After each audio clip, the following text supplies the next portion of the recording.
color grading can be such a confusing topic, especially at the beginning, even just to understand how to begin approaching it. What are the steps to bring an image from point A to point B in the most efficient and repeatable way possible? Well, today I'm going to show you a workflow that I learned from the great colorist Walter Volpato.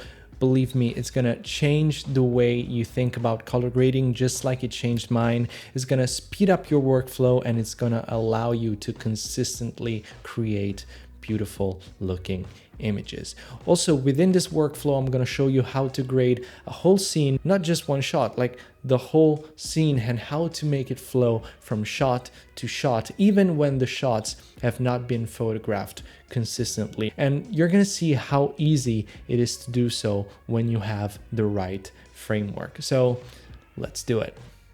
The building block of any professional grading is color management. And we have different ways to color manage our footage. We have DaVinci color management, ACES, manual color management, and all of these ways to color manage give us a pretty neutral starting point under which we start our color grading. But since they give us a neutral starting point without much character, the first thing that we do when we start color grading is somehow try to find that character, twisting an infinite amount of knobs. But hold on for a second. Most of the big post-production companies in Hollywood take a completely different approach. When we come up with a look for a film, it's very important that color information tracks through all of these different states and stages and places in the creative process. So I'll work with the director of photography and director to start building a color look for a film. They will take that LUT or that look and look at it through the camera, and then they'll look at hair, they'll look at makeup, they'll look at production design, and they'll do a lot of tests looking through this lens of this LUT to make sure that everything is working and that the story will be told the right way. And so it's a very holistic approach to color and filmmaking. And then once they decide on the final cut for the picture, that's when the real fun starts for me. I'll get in the bay with the filmmakers, and then ideally we're starting off with the color already been biased in a way that we'd all agreed on sometimes a year or two earlier. They basically have character built into their color management. This is very important to understand. And if we go back to the days where film was the only medium available, the photochemical process represented a complete and complex color management system with a tremendously nuanced color rendition. While the grading of the negative was limited to the simplest operations of plus and minus, red, green, and blue, exposure up, exposure down, that was it. All of this to say that if we spend some time building a color pipeline that works and that give us the character and look that we want, we can simplify our color grading process, which is going to make us more efficient and allow us to produce better and more sophisticated looking images. So how do we do that? How do we build a color pipeline and where to place it within our project? Let's go. So here we are in DaVinci Resolve. I have my color management set to manual color management, so DaVinci Y RGB, as this is how I like to work, and Rec 709 Gamma 2.4. So all the clips here are from a Zcam in Zlog 2. But since I prefer working in ARRI color space or sometimes Sony color space, I have a Zcam color plugin to go from Zlog to ARRI log C, like this. I'm gonna copy paste this plugin at a clip level on every single clip, apart from those reference clips that I have on the right of the timeline. Okay, so I'm gonna build the look at the timeline level. And in order to do so, I'm going to use some reference clips because I know that they are well shot and well lit and I can trust them. So since I want to go for a filmic reproduction of the image, I'm going to head to the film look section and select a 23 D60 print emulation LUT, which is what the majority of the movies we all love have been printed on.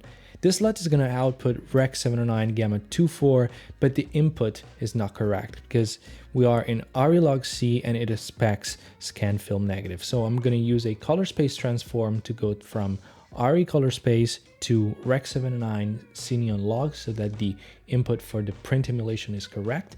This is one way to go about it. A better way to prepare the footage to hit the print emulation would be to use a profile of a film negative. I actually built a profile of a Kodak 50D a couple of years ago, so I'm gonna use that one right here.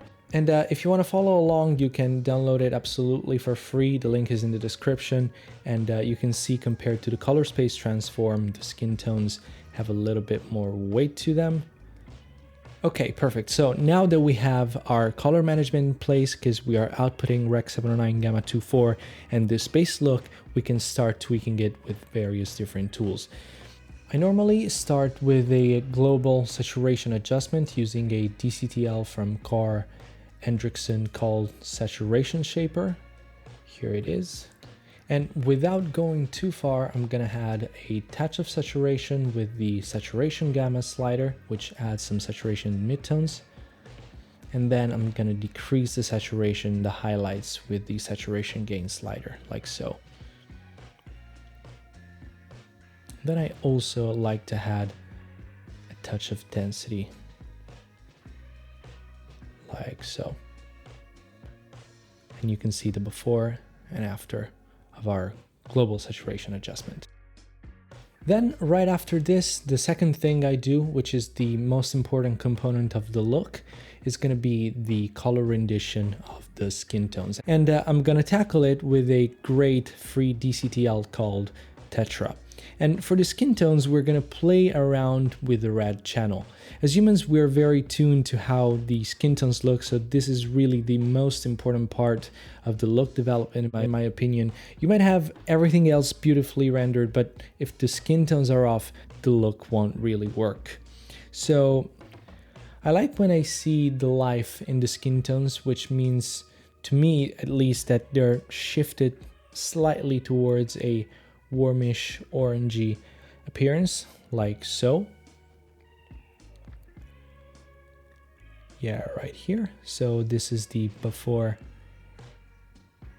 and after. And I have to say I am pretty satisfied with this color rendition. Then what I'm gonna do, I'm gonna pull up a parallel node. I'm gonna change the reference clip because now I'm gonna handle my greens and I need some actual greens in the picture. And okay, let me first name the previous node with reds. And the new one, then I'm gonna name it greens. And I'm gonna pull up another instance of Tetra. And here, once again, we're gonna try to find that density, that weight, that character the film gives us in our greens, like so. Yep, this is the before and after. It's subtle, but I think it goes a long way. Okay, so now I am done with the color rendition part of the look. So I'm gonna take all these nodes and compound them, and I'm gonna label it color so that we stay organized. So this is the before and after our color adjustments. And I have to say, it looks pretty damn good to me. Now I'm gonna spend a minute with texture, and I'm gonna add some grain right before the output node, and I'm gonna tweak it to taste. So I'm gonna decrease the grain size. I'm gonna decrease the softness a little bit, increase the opacity. Also, I'm gonna bump up by a lot, almost max out the saturation. And then I'm gonna go in the advanced settings and decrease the grain in the red channel, in the green as well, but a little less, and leave it as it is in the blue channel, because grain has different levels of strengths in the different layers of the emulsion. So we're gonna try to replicate that. I keep it very subtle, and you probably won't even see it here on YouTube with the compression, but anyway, I'm gonna deactivate it after while grading because it slows down my system. So the last thing I want to do with texture before starting grading is adding some halation into the mix. So I know there are plugins that allow you to do so, but they are pretty taxing on the system, so I'm gonna build it from scratch myself. And we're gonna use a color space transform to go from RE log C to linear. And we're gonna disable everything here. And then we're gonna copy paste this node to this other one. We're gonna swap, so we have the opposite. We go back to RE log C. And here in between these two nodes that they cancel each other out, essentially in linear. And here I'm gonna add a layer mixer. I'm gonna change the composite mode to add. Then I'm gonna add 1 and 2 nodes. I'm gonna plug them in like so. I'm gonna connect them to the other input of the layer mixer. And then in this first node, I'm gonna use curves to select only the brightest highlights like so. And then I'm gonna use the blur tab in this other node to blur the 3 channels individually. A little bit more blur on the red, a little bit less on the green, even less on the blue channel. The more you blur, the more the halation is gonna look like a glow. And you can see the halation right here. You can see it here on the leaves. Looks pretty nice. Maybe a little bit more of a selection here. Oh, and also let's turn on the high soft to the max because it's gonna prevent some artifacting. And it looks pretty nice. Very organic also. So instead of trying to find character and complexity at a shot level, we did it at a global level, and now we are in a much better position to start our grading process. Now, this is my best friend when it comes to grading. If you don't have a grading panel, I cannot recommend this enough. This is just a numeric pad where I have all my printer lights shortcuts. So plus and minus, red, green, and blue, cyan, magenta, yellow, plus exposure up and exposure down. Guys, mastering this tool is gonna bring you so far. It's gonna train your eye to really understand what your image needs. Think about this. This controls, this is all they had back in the days to grade any type of thing, okay? And movies looked amazing. And still, to these days, most of the high-end colorists, this is what they use 90% of their coloring time. So instead of going through 1,000 different tools, qualifiers, hue versus hue and stuff, slow down a second, master printer lights first. I promise you, you'll be 100 times better. Now, here I have just a few scenes and not more than 20 shots for this demonstration, but imagine having hundreds of shots when you're grading, a movie or even a short. So what do we do to get to a final image in the most efficient way possible? Well, I will first open the light box here and I will group the clips by scene. So for example, we have the scene in the forest with the soldiers, and I'm gonna add it to a group and name it Soldiers Forest. Then I have the second scene with the woman with the oil lamp, and I'm gonna name it Woman Oil Lamp. Very original. Then we have the same woman in the forest. I'm gonna group it, naming it Woman in the Forest, Woman Forest. And then the last scene, the farm. Guess what? I'm gonna name it Farm. So now we've effectively grouped each scene, which is going to be super useful, and you're going to see why in a few seconds. Now, what I'm going to do is pull up my node tree, which I'm going to explain, don't worry, and I'm going to append it to the node that's already there. That's for our color management. Let me move the node that I had before over here, the one that brings us in log C. And now I'm going to just copy paste this node tree to all the clips in the timeline, so that every single clip got the same node structure. So I divide mentally my node tree in 3 sections. The first section is the balance section, where I have a balancing node where I tweak my exposure and color balance, and a contrast adjustment node. After that, I have a section that I call the tweaks, which I use in case I need more control over a specific shot. Here I have 3 rows of parallel nodes, and I use the top row to brighten or darken specific areas of the frame, respectively left, center, and right. Then I have the center row, which is used for log wheels, sky, and skin retouching adjustments, and the bottom row is empty to accommodate whatever I might need extra. These 2 sections together are dedicated to the individual shots, and changes here are on a shot-to-shot basis. This other section here, the scene trim section, is dedicated to the whole scene. So any changes here, I'm gonna ripple them to the whole group. So if a scene needs to be warmer, cooler, darker, brighter, I'll do it here and affect all the clips within a scene. You're gonna see it in practice later in the video. Okay, so if we now hit play and take a look at these shots, they are literally all over the place. Probably because they've been shot at different times of day, and especially outdoors, the conditions change and it's hard to chase them, or maybe the DOP fell asleep, we don't know. But for whatever reason, the fact is that these shots don't cut well with each other.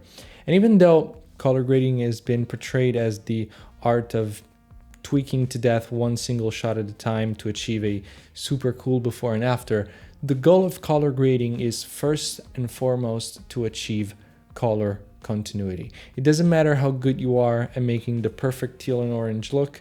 If the shots don't cut well because the color is not coherent across the scene, what's the purpose? You are wasting your time. So how do we do that? The concept is really simple. For every scene, I'm gonna pick a hero shot, the shot that defines the most important character or that represents the scene better. I'm gonna balance that shot if it's not already balanced, and after the balance, if I need to, I'm gonna go to the scene node, and with the hero shot, I'm gonna find the look and feel that I want for the scene, using only the offset wheel. I'm gonna ripple the scene node across the whole group and then balance each shot so that it matches the hero. Okay, so this is my hero shot, and I'm gonna balance it first using only the offset wheel in the balancing node. So I'm gonna lower the exposure a bit, maybe remove some of the warm cast, like so. Yeah, feel a little bit more green. Yeah, I think it feels right. This is the before and after. And then I'm gonna go to the scene node and find a look and feel that I want for this scene. So maybe a little cooler, like so, before and after. I like it. And then what I'm gonna do is go in the color tab and ripple node changes to current group so that each clip of the group got the adjustment that we did at the scene node, which is pretty amazing. Now the clips now are still not cutting well with each other, but we're gonna address that in a second. We're gonna go with our second clip, and we're gonna use the balancing node of this clip to match it to the hero shot. Once again, using only the offset wheel, and if needed, the contrast adjustment in the node number 3. Before and after, I think it's starting to cut pretty well. I think this one might be a little bit too contrasty, so I'm gonna decrease it slightly. Play around with the contrast slider in the contrast node. Before.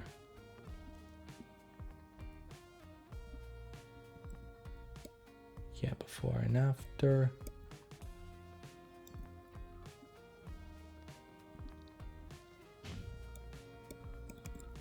Looks pretty nice.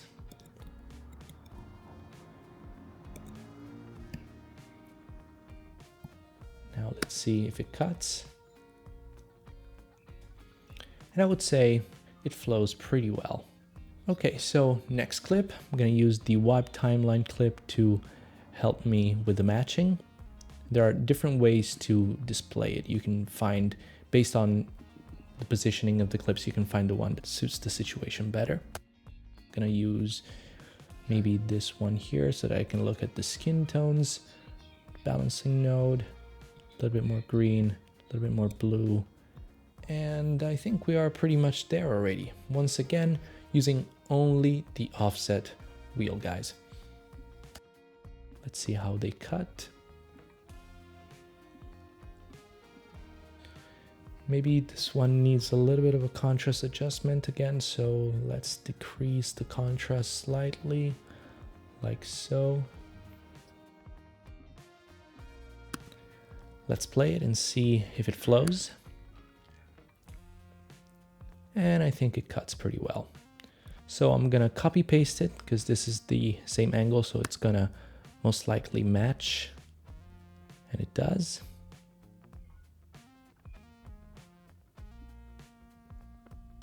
Yeah, cuts perfectly. So next clip, once again, we're gonna balance it. This is overexposed again, so we're gonna decrease the exposure a bit. And we're gonna add a little bit more blue and green tones and decrease the red, like so.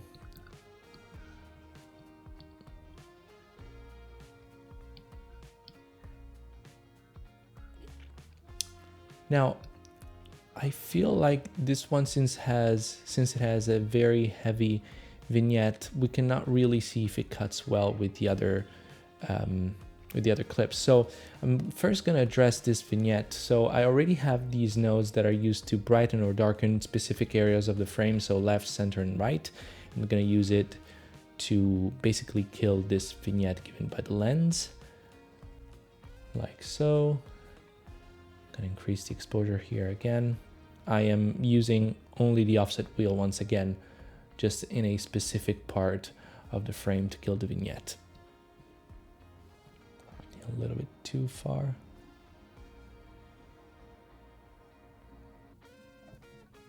Yeah, it was a little bit too much.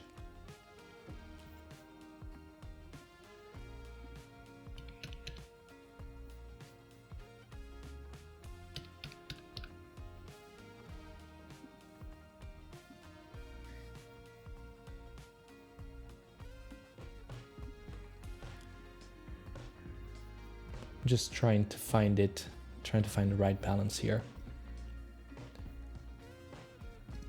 Let's see if it cuts.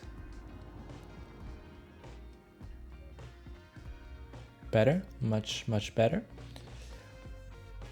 I feel like it needs a little bit of a contrast adjustment, since they used a much softer lens here compared to the close-up that comes right after.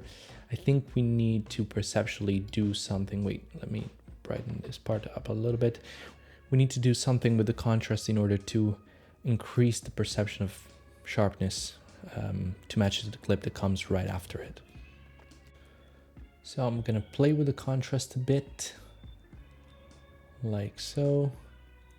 I'm gonna try to find it, and of course it's gonna mess up a little bit of what I did before, so I'm gonna have to brighten it up a little bit more right here. And let's play. And I think it cuts pretty well now. So next clip, I'm gonna decrease the exposure like we did for every single clip in the project so far. And I'm gonna maybe add a touch of green, too much. Touch of green, remove some blue. No removing the blue. Okay, before and after, it looks pretty good, but I think I'm gonna use a still grab to aid my color matching.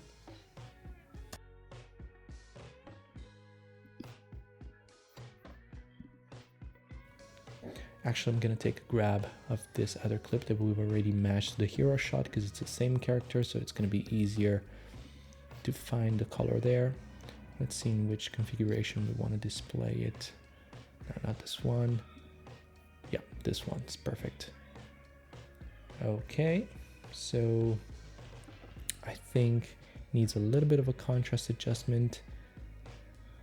Of course, these two clips have been shot with two different lenses. This one is much softer than the close-up, and there's not much that we can do about it. We can play with the contrast to kind of bring it in the ballpark, but we cannot actually affect the sharpness of the lens in a meaningful way, but we can still bring it to a state where the average viewer wouldn't be bothered by the differences in the two shots. Now that I'm going back and forth these two clips, I feel like this one needs just I would say a point of green. Let's try.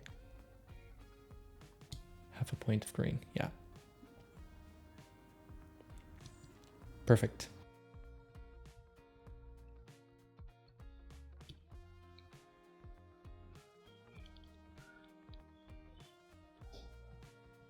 So now we're done with the balancing. The scene flows very well. All the shots have been balanced relatively to each other.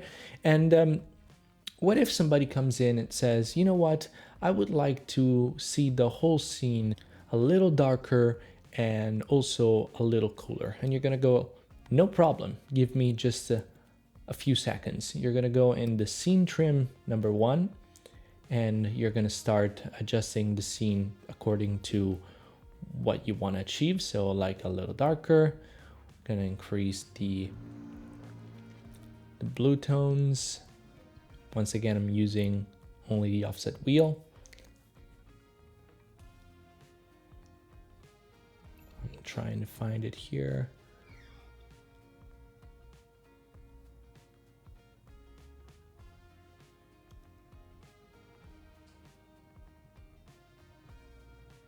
This is pretty nice, before and after. And now one click, we're gonna ripple across the whole scene since they're grouped.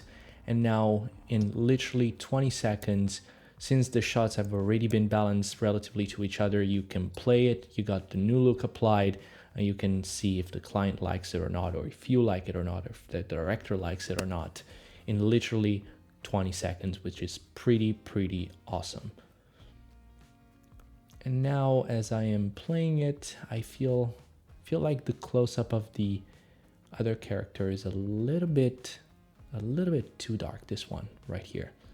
So I'm gonna give it a couple of points of exposure. Gonna copy paste it to the other shot. Gonna play it. Yeah, perfect. Literally 20 seconds. We changed the look of the whole scene. We rippled it across the group. Done. Okay, so next scene. Here a very intense worm cast, which we're gonna remove once again using the offset wheel only. And so minus red, a little bit more blue.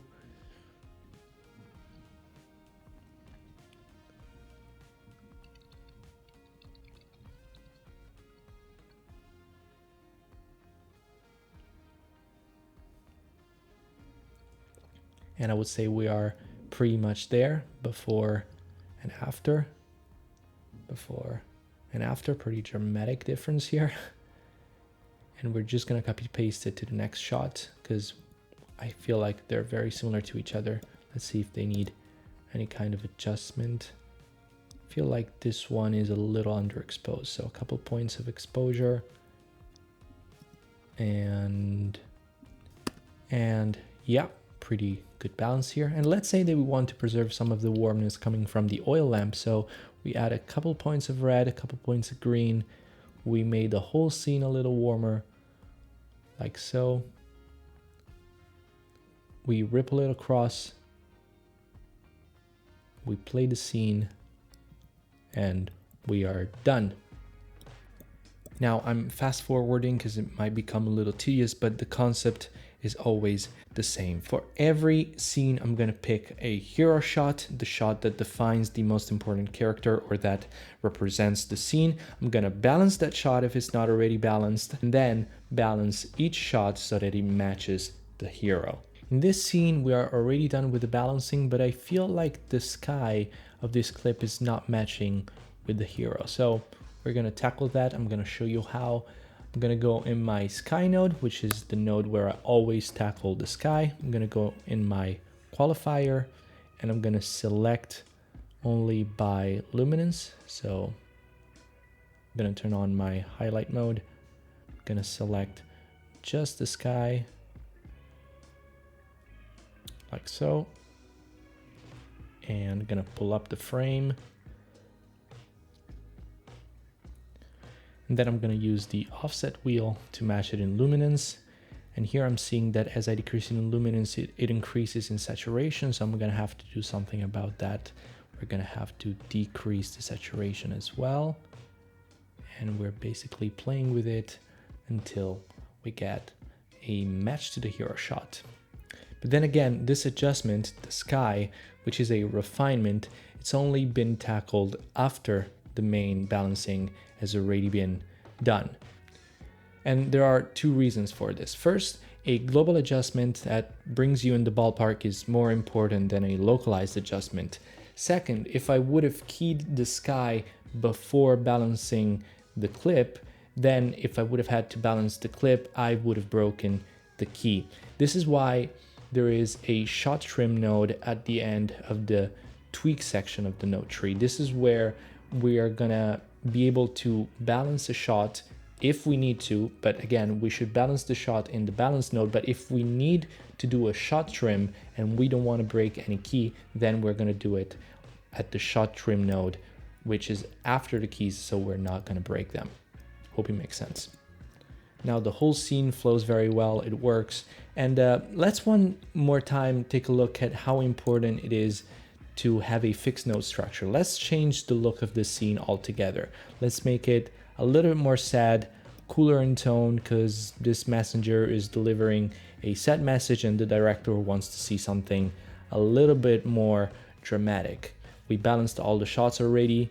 We are creating the scene look afterwards, like so, before and after. I really like this look. So we go in color, ripple node changes to current group, and now the whole scene got the look with just one click. We hit play and the whole scene flows as it should with the new look applied with just one click, which is amazing.